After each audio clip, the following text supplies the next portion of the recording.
This is what we call ALControl. It is to control one or multiples of Sentinel amplified loudspeaker controllers. What is important to explain about it briefly as a company? There's a lot of OEM supply in this market. So if for DSP, we could go to DSP suppliers and they would bring us a DSP and they would bring a remote control along with it. But being the type of company that we are, we developed that ourselves, not per se because everything needs to be developed by ourselves. However, if we can't get what we're looking for, if we can't find what we're looking for, we develop it ourselves. We happen to have very strong DSP programmers in the company, in the R&D team. So we said also on the remote control, we'd like to not only develop our own DSP, which we did, but as such we also develop our own remote control protocol. So the outcome is ALControl. That is what I said, the remote control for one Sentinel or multiples of. We think we have an easy workflow in the system, in the remote control software that makes for easy setup, at the same time being very flexible, not too deep in capability requirement of an engineer or system tech, but at the same time having a lot of information feedback of the system and easy control over the system. This can be used in practice for an AV rental job with 1 or 2 amps, but it can also be used and needs to be flexible enough to be used in a 30, 40, 50 amp large format concert setup. So it requires some good flexibility in the programming. Okay, so but one thing that occurred to me, that it's a very clear and easy to master in. Is that correct? Yeah, of course that's typically what any software manufacturer wants, but yeah, I think the feedback, and this is typically something is very sensitive to feedback from end users, because it's about user interface. It's about what I think is logical, somebody else might find totally ridiculous, right? So, but at the same time, you need to be very careful not to be too sensitive. You need to stay focused on your type of user interface. So it's a lot of feedback we get there. As I said, it's release 1.6. That means we got 5 previous releases. Sometimes it's part of bug fixing that you do. It's also sometimes having to comply with new Windows 10 platform, for instance, or Mac platform. And in most cases it's user interface feedback. You say, I can change this, can change that. What we believe is easy to set up. We work with a tab system, so we got tabs like we have in the software, the control software on the front panel of the amplified loudspeaker controller. It works with actually getting devices here to be detected. If a device is in the network detected and is an automatic detection system, then you can translate and transplant actually the amps into the software, which what happened here. So this is what you see on the Sentinels that are detected and imported in the project file. However, you go to this tab and then the Sentinels are converted basically to a pack of channels. And that is an important conversion step, because now you do not work on a remote control of a certain amp, you just work on a remote control of a pack of channels.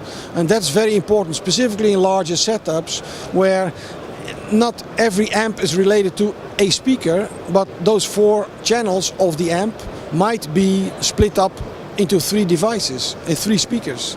So that is a different way of thinking, and that makes it more flexible, and you just look at it as a pack of channels. And along this you go to set up, to configure the channels. You can change channel name, change the preset setup here in how you set up the inputs, analog, digital. Digital works up to 192 kilohertz. We have a 96 kilohertz native sampling rate. on the processor. And along you go to the next, the overview. This is basically the overview of what you set up. This is also a system overview. You can, for instance, here you can fold away and just have a list of devices, or you can click it open. You see all the channel setups, and you can see input signal, the VU, pre-fade, the gain, muted. This is an overview screen of quickly of what the system does at that moment. But then you go to the next, what we believe, logical step. You go to group. You got all the channels, and then the channels you're going to group into groups. And those groups could be, one subgroup could be including channels of maybe 4 different devices. So in that sense it's easy to look at, but then you work in the group controller. So basically what you set in the grouping is now visible in the group controller.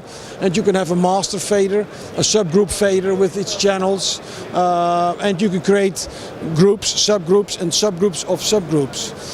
So that's typically where this whole tree structure comes in that you would like to set up. On the readout side, you can see here there's the readout choices. So per channel you can read out like what the input is, so you can see what the input levels are, but you can set your screen on output readout, so now they're all muted. You can put it on phase reverse to see what channels are phase reversed to match in the total system concept. Of course, the EQ, here you can see all the EQs, but they're now flat, but you can see all the EQ settings. So while you are controlling all the gains, you can read through all the different readouts we have. The FIR filters, the impedance of the system, the delay settings, EQ settings, gain, pre-fader, post-fader, etc. So in our feeling, this is, and also the feedback that we get from the engineers, typically system techs that have worked with the other big names in the touring, for instance, we had excellent feedback and they're very happy with it. So it's what I say, it's a logical a sort of step-by-step tap format to get both system feedback, to get channel feedback and to get the control of the channels each in its dedicated page. Okej, i znowu pokrótce. System, który stworzono, software, który został zbudowany, zaprojektowany, rozwinięty, został rozwinięty przez producenta, czyli firmę Alcons. Firma Alcons kieruje się taką filozofią, że może skorzystać z czegoś, co jest dostępne na rynku, a dopóki to odpowiada ich wymaganiom. A tutaj jednak przede wszystkim chcieli odpowiedzieć chcieli odpowiedzieć na potrzeby rynku i chcieli też odpowiedzieć na wymagania profesjonalistów, którzy zajmują się, korzystają z tego typu software'u. I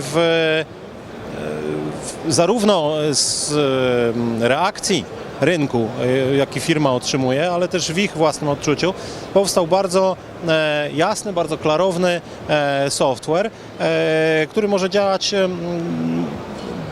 z różnych perspektyw. Może działać poprzez grupowanie, poprzez grupę kanałów, poprzez urządzenia, czyli mamy devices, channels, overview, potem grupowanie, które może być skustomizowane i interfejs, widać nawet na pierwszy rzut oka, jest bardzo klarowny, bardzo jasny, i taka też jest odpowiedź od rynku, że jest to produkt,